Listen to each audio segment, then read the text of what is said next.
بسم اللہ الرحمن الرحیم۔ میرے محترم سامعین و ناظرین، آج جو میں آپ کی خدمت میں مسئلہ پیش کروں گا وہ یہ ہے کہ اگر نماز میں ایک بندے کے شلوار، پائجامہ یا پینٹ یہ ٹخنوں سے نیچے ہے تو کیا اس صورت میں نماز ہوگی یا نہیں ہوگی؟ تو یہ مسئلہ آپ ذہن میں رکھیں۔ ویسے تو یہ اس پر سخت وعید آئی ہے، نماز میں یا نماز سے باہر ہوں ٹخنوں سے نیچے پینٹ، پیجامہ، شلوار یا کوئی لنگی وغیرہ، کوئی چادر وغیرہ رکھنا بالکل ناجائز ہے اور گناہ کبیرہ ہے۔ بلکہ حدیث پاک میں آیا ہے کہ جتنا حصہ ٹخنوں سے نیچے ہوگا اتنا حصہ جہنم کی آگ میں جلے گا۔ تو نماز سے باہر بھی سخت گناہ ہے۔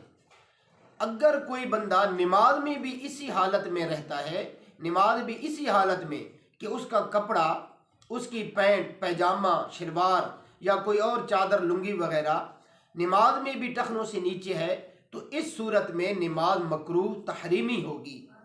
مکروہ تحریمی کا معنی ہوتا ہے کہ یہ کام حرام کے قریب ہے، تو اس لیے اس پر بڑی سخت وعید آئی ہے۔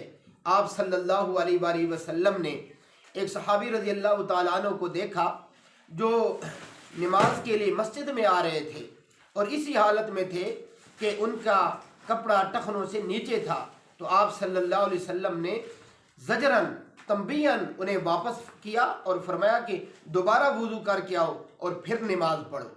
تو یعنی اتنی احتیاط اور اتنی وعید آئی ہے اس معاملے میں، تو اس لیے میرے محترم سامعین و ناظرین، ہم اپنے ٹخنوں کو ننگا رکھیں، اور عورتوں کے لیے حکم ہے کہ وہ اپنے ٹخنوں کو ڈھانپ کر کے رکھیں، لیکن مرد جو ہے اس کے لیے حکم یہ ہے کہ ٹخنے کھلے رکھے، ٹخنوں کو ننگا رکھے۔